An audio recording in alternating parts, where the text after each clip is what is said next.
Laissez-moi vous poser une question. Combien d'abonnements payez-vous en ce moment?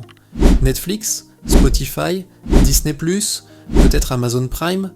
Et soyons honnêtes, vous avez probablement au moins un abonnement que vous avez pris il y a des mois et complètement oublié.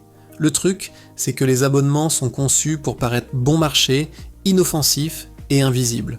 9,99€ ici, 6,99€ là, ça n'a pas l'air énorme.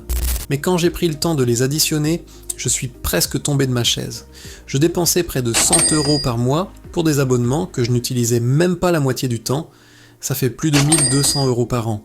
De l'argent qui disparaissait sans que je m'en rende compte. Et le plus fou, régler ça m'a pris moins de 10 minutes. Aujourd'hui, je vais vous montrer exactement les étapes que j'ai suivies pour réduire mes coûts d'abonnement tout en gardant les services que j'aime vraiment. Les abonnements sont sournois. Les abonnements sont piégeux parce qu'ils ne donnent pas l'impression d'être de vraies dépenses. Si quelqu'un vous tendait une facture de 1200€ en vous disant « Voilà, c'est pour tous les services de streaming, applis et adhésions que vous utilisez », vous éclateriez probablement de rire. Mais quand c'est découpé en petits paiements, on ne s'en rend pas compte. Pensez-y. Combien de fois avez-vous pris un essai gratuit puis oublié d'annuler? Ou continué à payer une salle de sport alors que vous n'y êtes allé que 2 fois le semestre dernier? Ces entreprises comptent sur notre inattention.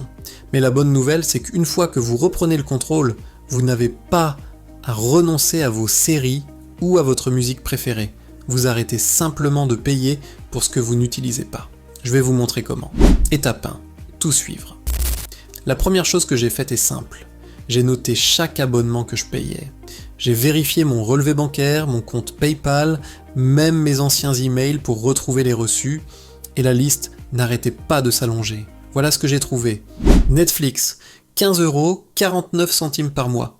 Spotify Premium, 9,99€ par mois. Amazon Prime, 14,99€ par mois. Disney+, 10,99€ par mois.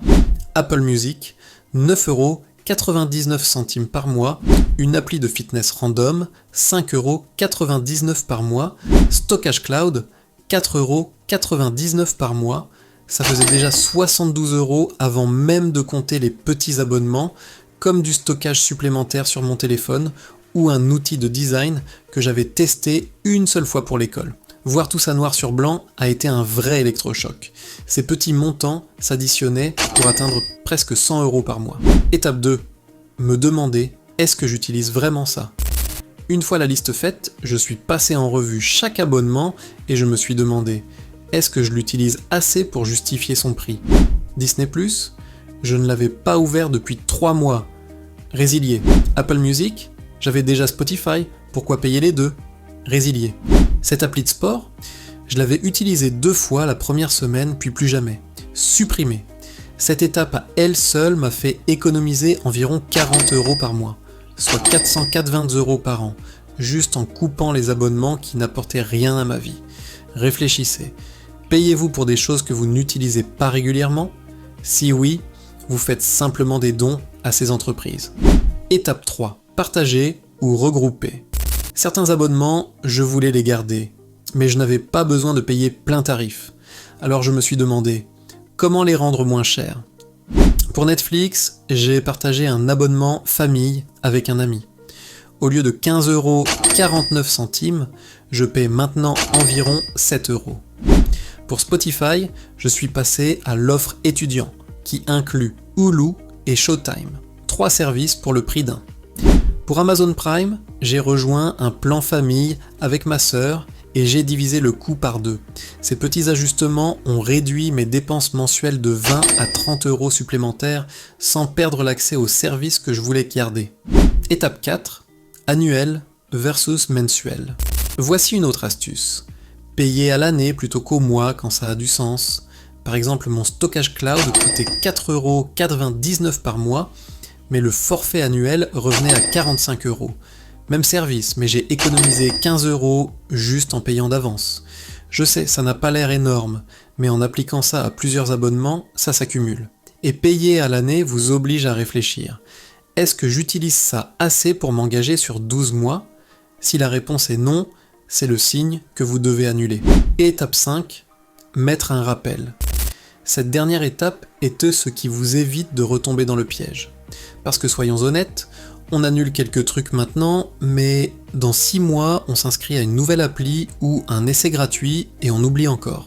Alors j'ai mis un rappel récurrent sur mon téléphone tous les 3 mois, vérifier mes abonnements, ça me prend moins de 10 minutes, mais ça m'empêche de gaspiller des centaines de dollars chaque année. Et voilà comment j'ai économisé plus de 1200 € par an en moins de 10 minutes.